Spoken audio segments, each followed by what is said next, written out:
महर्षि में ही अनुभव ज्ञान से परमाराध्य सदगुरु महाराज की अमृत वाणी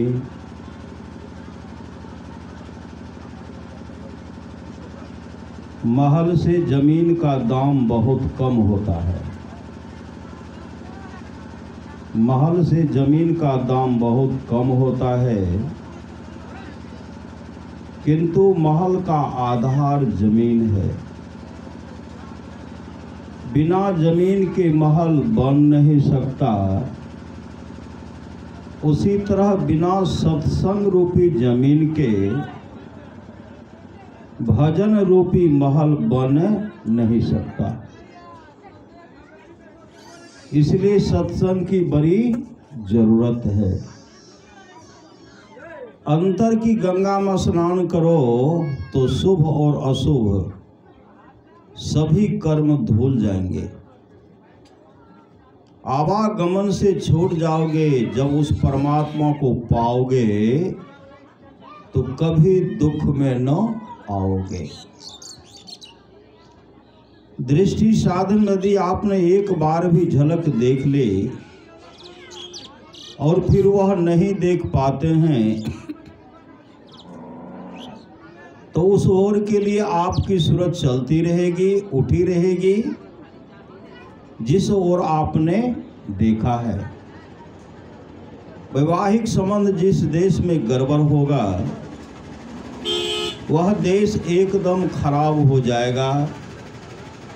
और जहां राज प्रबंध ढीला हुआ वहां दूसरे आकर बैठ जाएंगे। वैवाहिक संबंध के लिए अपने कुल में जैसा व्यवहार है उस तरह बरतें। इस तरह जो बरतते हैं वे ही ठीक सत्संगी और सत्संगनी हैं। शरीर के 9 द्वारों में से एक भी द्वार ऐसा नहीं है जिससे शरीर से छुटकारा मिले, मोक्ष मिले। ये सब द्वार भीतर से बाहर जाने का है। और वह द्वार जिससे भीतर प्रवेश कर सकते हैं 10वां द्वार है। ये दोनों आंखों के बीच में है। इस शरीर रूपी तालाब में परमात्मा रूपी निर्मल जल है। यदि माया के पर्दे को हटा दो तो परमात्मा का दर्शन होगा। जिसको देखना चाहो उधर अपनी दृष्टि को ले जाओ। परमात्मा को देखना चाहो तो अपनी दृष्टि अंदर करो। संतों ने कहा दाएं गंगा बाएं यमुना और बीच में सरस्वती की धारा है। इसमें गोता लगाकर देखो कि तुम्हारा मन कितना शुद्ध होता है।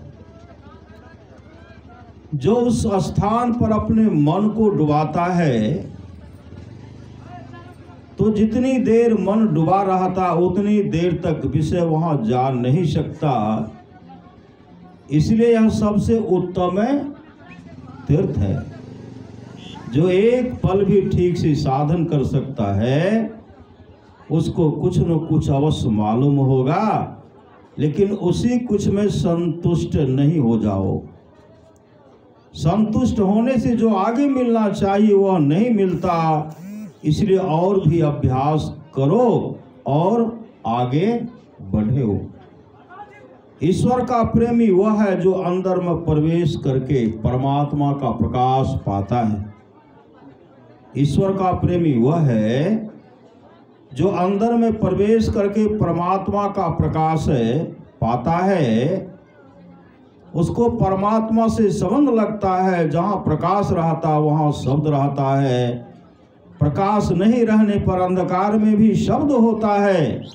अंतर जगत में जो कोई सुनने लगता है वह अंधकार में भी और प्रकाश में भी शब्द सुनता है। श्री सद्गुरु महाराज की जय।